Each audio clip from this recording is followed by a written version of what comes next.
wabarakatuh. Halo semuanya, hari ini kita lagi ada di Museum Empu Tantular.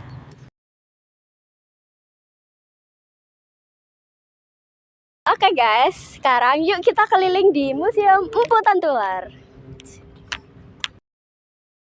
Oke, sebelum itu kita sudah bertemu dengan Bapak Pugu. Iya. Bapak Pugu. Dan kita akan bertanya-tanya tentang sejarah-sejarah yang ada di Empu Tantular. Oke. Saya mau tanya Pak, latar belakang MPU Tantular didirikan di Sidoarjo itu kapan Pak didirikannya? Terus ya, latar belakang dari MPU Tantular ini gimana? Terus didirikannya itu kapan gitu Pak? Ya, jadi Museum Empu Tantular ini dulu tuh sebelumnya itu masih bernama Belanda ya. Jadi belum bernama Empu Tantular. Jadi dulu masih museum pribadi, namanya Stedelijk Historie, yang artinya Museum Sejarah Kota Surabaya. Jadi dulu sebelum di Sidoarjo, dulu pertama kali berada di Kota Surabaya. Jadi dulu yang mendirikan itu seorang anak keturunan dari Jerman dan Belanda yang bernama Bapak von Faber ya. Jadi Pak von Faber itu ayahnya itu Jerman, ibunya Belanda, tetapi lahirnya Pak von Faber di kota Surabaya. Jadi meskipun lahir di kota Surabaya, meninggal juga di kota Surabaya. Jadi meninggalnya, makamnya berada di Jalan Kembang Kuning. Jadi dulu beliau selain seorang anak keturunan, beliau dulu juga seorang jurnalis dan seorang pengarang buku tentang Surabaya lama yang berkeinginan untuk mendirikan museum. Nah, jadi seperti itu. Jadi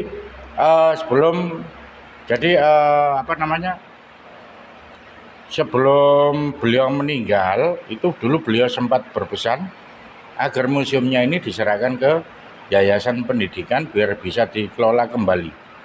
Akhirnya diserahkan ke Yayasan Pendidikan, kemudian namanya itu diganti dengan nama Empu Tantular. Jadi Empu Tantular itu apa? Kok dinamakan Empu Tantular? Jadi kita ngambil dari nama pujangga besar dari Kerajaan Majapahit yang mengarang kitab Arjuna Wijaya dan kitab Sutasoma. Jadi di dalam kitab tersebut itu isinya tentang semboyan Bhinneka Tunggal Ika yang berbeda-beda tetapi tetap satu jua.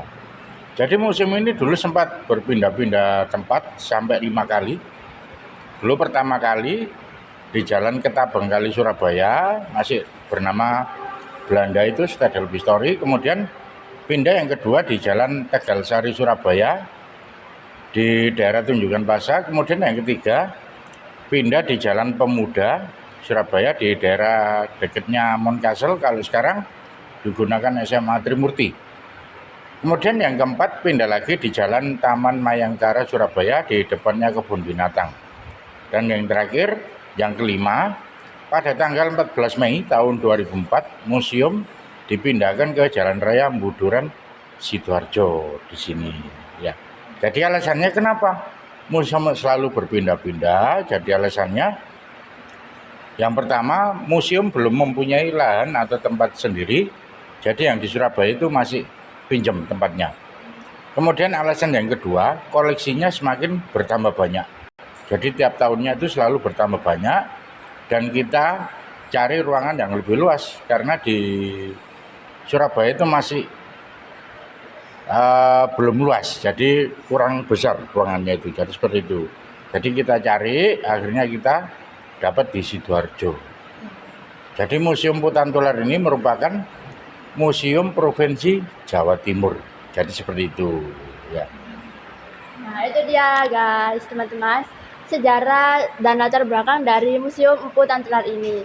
Oke, kemudian Bapak, kalau ya kearifan lokal di Empu Tantular ini apa aja Pak? Mungkin kearifan lokal yang ada di sini, terus mungkin biasanya itu di Museum Empu Tantular itu dipakai untuk ngapain aja Pak?